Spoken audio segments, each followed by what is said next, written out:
But then all of a sudden, things kind of took a turn. She started sending spicy photos, having spicy conversations. Meanwhile, I'm sitting here like, ain't you got a man? Now I'm horny and confused. So a new segment that we have here on the Jade Fox Show is voicemails. This is a callback to my old podcast. If you know, you know, where people would call into the show, similar to like how we did in the 90s, where you like call into a radio station and you win tickets to like go see Chris Brown or something. Like y'all can call into the show and give your questions for me. You can ask advice. It's that time for you to really have the floor. And so we're going to take some time right now to listen to what y'all sent in. I have not listened to any of these. This is a blind listen, so let's see. Let's get messy. Hey y'all, it's Jules at Dollar Designs on Instagram. But anyways, I just want to know how you feel about younger women dating older men. I'm talking about like I don't know, like a 20-year age gap. I'm 22. Say said individual is 47. Girl. Is there a problem? I'm grown and he's grown. I'd be grown and he would be grown. Or speaking hypothetically. But yeah. I don't know. Something about a man having his shit together for me. Like, okay. The niggas my age just don't be having their shit together enough for me. You know? Mm-hmm. Like, my shit together matches a 47-year-old's compared to a 22-year-old my age shit together, you know? Anyways, I look forward to watching. Bye. Do you have your shit together, though? Is the 47-year-old supplementary for the shit that you haven't gotten together yet? That's what I would love to know. This is the thing. This is my take. No shade, because you're the 22-year-old. I don't really know what a 47-year-old would do with a 22-year-old. Listen, I'm sure you're great. Conversation, great in the sack. But like, I don't, what is the value that we're adding to the situation? Because when I'm trying to think about when I was 22, what the kind of shit that I was on, and I would just annoy the hell out of a 47-year-old. And so it's not that I don't think this relationship could work, but I would ask a few questions. Number one, what does this 47-year-old see in you? Not what, hey, I'm sure you're great, beautiful gowns, you know? But like, what are we bringing to the table here? Because no shade, like, do you have a 401k? You know, do you have a good children or a good relationship with stepkids? Do you sleep past like 9? Because 47-year-olds, they don't do shit like that. 47-year-olds, once it hits a cool 10 p.m., we hitting the sheets, and not for the kind of stuff that 22-year-olds do. We hitting the sheets, do-rag, and we slobbing on the pillowcase and type stuff. So, a little concerned about what's going on. But at the same time, there are some, like, you know, like cool old people like Lenny Kravitz. You got people like Jennifer Lopez. Jennifer Lopez is famous simply because she looks good and old. Like, that's the only reason Jennifer, like, she's great in a rom-com. Love her down in that movie where she had that little butch haircut and she had a fight. Enough. I thought you were telling her. Enough. Like, so I know that there's like real poppin' old people, like even Pharrell, like he's not old, but he makes 40 not look like 40. And so maybe you fucking with one of them like Benjamin Button type 40-year-olds. But yeah, I just don't think it's sustainable. I think it's cool. I think it could be fun. I think it's cool for the moment. But like, what if kids come into the mix? Then what? You gonna have to feed the kid will turn what? 15 years old, and you gotta feed your baby, your old ass baby mama, like astronaut food because they can't have solids. And then you gotta like aid this 15-year-old, and you now 40 years old, your damn self. Like, so there's just a lot of questions that I have about the sustainability of this relationship. But otherwise, like, you only have one life to live, and your partner don't have much time as you do. So you run it up. while you can. Yo, what's up, Jade? I know you're a LA girly, so I just wanted to know, how is the Black lesbian community out there in LA? Because I'm trying to come out there and I just want to know what I'm getting myself into. So yeah, drop some spots you like to go to, give me some tips, cause I just need a little something. I just need a little something. Honestly, it's kind of cool, but I will say you need to get out your house. You can't, this is what it is about any queer experience anywhere. If you are Black and queer and you want to find where other Black queer people are, it's not going to be on Eventbrite, babe. It's not going to be on Google. It's not going to be on Instagram. Like, you have to almost like breadcrumb it, where you find one event, you meet people at that event, become friends with those people, and then you go and they will introduce you to other places, and then you'll have more and more and more to go off of. So in LA though, we got queer aunties, those are the homies. We got the muses. I know that they do like art parties, cuties. That's where all the baddies go. Like cuties.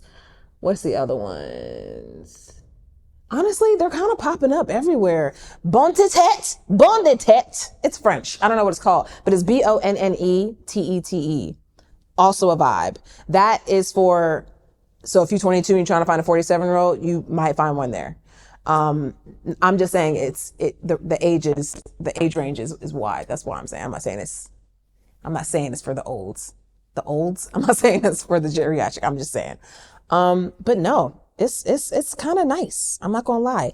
I mean, I don't have much else to compare it to. I grew up in Virginia, and Virginia, it wasn't really given that. But to be fair, I'm a prize out here. In Virginia at the time, I was not. So maybe I'm just seeing more options due to the degree of fine that I have reached now. But you should come. It's here. But you gotta want to be a part of the community to really take advantage of it, because most of the time we're hosting events that we want our friends to go to. Like, we're hosting the events that we want to go to. So if you are, within a network, or just a decent group of people who are other Black queer folks, other Black creative folks who also want to do the same shit as you, naturally you're going to find those spaces where y'all can party and pop whatever you want to pop. So come to LA. It's great. It's dirty and expensive and hot, but you're going to have a good time. Yeah. Also, this is a great place to come out. Here's my case. I think that LA is a great place to come out, because whether or not someone else is gay, like the person that you have a crush on, the person that you're interested, if they're gay or not, it doesn't really matter. It's just vibes. It's like, if your vibe is good, their vibe is good, fuck the sexuality. Fuck the labels. Meet me back in my place. You're just gonna have a good time. So yeah, if not here, then New York. I also heard that Scottsdale, Arizona is very quietly lit, but I can't speak to that. But come on down to, what is it from Fairly Odd Parents? Come on down to Dimmadome, Dimsdale Dibbadome. Come on down, friend. We'd love to have you. What's up, Jade? So my name is Gray. I have an issue. There's a girl that I'm really, really starting to like. She told me she had a boyfriend from get-go, and I was kind of like, all right, well, that's fine. I'll just continue talking to you. We can have, cool conversations. We can just be friends. Everything's fine. But then all of a sudden, things kind of took a turn. She started sending spicy photos, having spicy conversations. Meanwhile, I'm sitting here like, ain't you got a man? Now I'm horny and confused, and I don't know what to do from here, because it's like, are you lying to me about the boyfriend? Do you have one and you just don't care? What should I do in this situation? Because I don't want to be a homewrecker. I don't know, man. I'm just confused, but I really, really like her, and she's really cool people, and it's not like we've taken it, anywhere except for just texting a little bit, and she knows that, I'm feeling her or whatever, but we both kind of agreed to chill. But It's getting a little detrimental for me. So I need some advice. Thank you. Okay. How you get them is how you lose them. So that's number one. She's sending you spicy photos now. You don't know what she's going to do. Like, say she drops her boyfriend today and gets with you. Most likely them same photos you got, somebody else going to get. So wreck the home, honestly. It seems like she don't really want to be there anyway.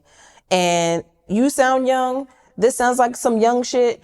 And I feel like you're not in your protect my peace era yet. So choose shit for the plot, honestly. Like, if she's willing to wreck her situation with her boyfriend for some soft, warm intimacy with you, I think you should take advantage of the opportunity that's being presented in front of you. Now, is this going to be chaotic? Probably. Will this man not like you? Probably. Now, I would absolutely make sure that it's not, okay, let's backtrack. There's different levels of crazy. And there's cute crazy, and then there's restraining order paperwork crazy. And this is, as long as this is cute crazy, as in like, oh, this girl low-key wrecking her home herself, and like, I don't really know what her boyfriend's giving. I think that that's a cute crazy that you can interact with. If it's giving restraining order paperwork and psych holds, save yourself the drama, because at the end of the day, you should probably, whether it's just casual consensual sex versus something else, you should be doing either of those things, both of those things, with people who just want to do it with you and can do it with you legally. Legally? It's not illegal to cheat. Honorably? Maybe? Yes. It's people that can do it honorably. Because let's be real, like, lesbians, it's never going to be just a casual one-time thing.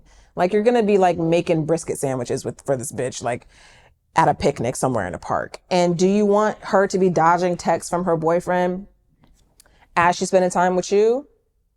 If you're eating box, you can't look at the phone anyway, so maybe. But if you want to avoid all of that, just protect your peace, man, and just chill. But I'm never gonna.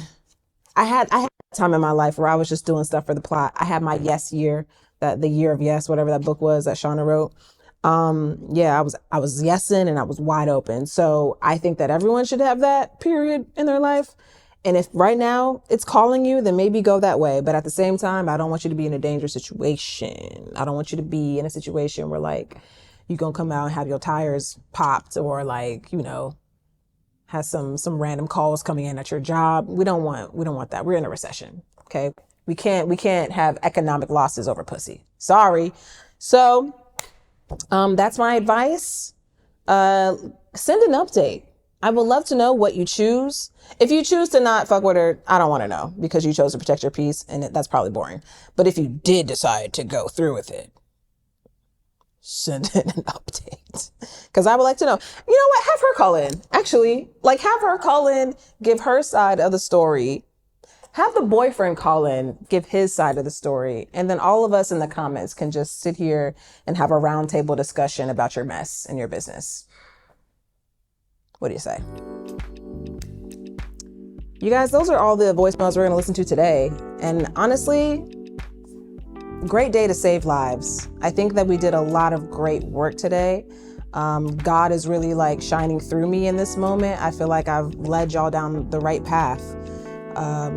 So yeah, Dr. Phil, Oprah, Jan Van Zant, watch your back. I'm on that ass. So call the number that's on the bottom of the screen to give your voicemails, to send in a voicemail. And who knows, there's going to be some time between seasons, and we might do some voicemail episodes, something a little bit more intimate, something like this. So if you want to see more of this, make sure you hit the Patreon link in the description, and we'll see y'all very soon.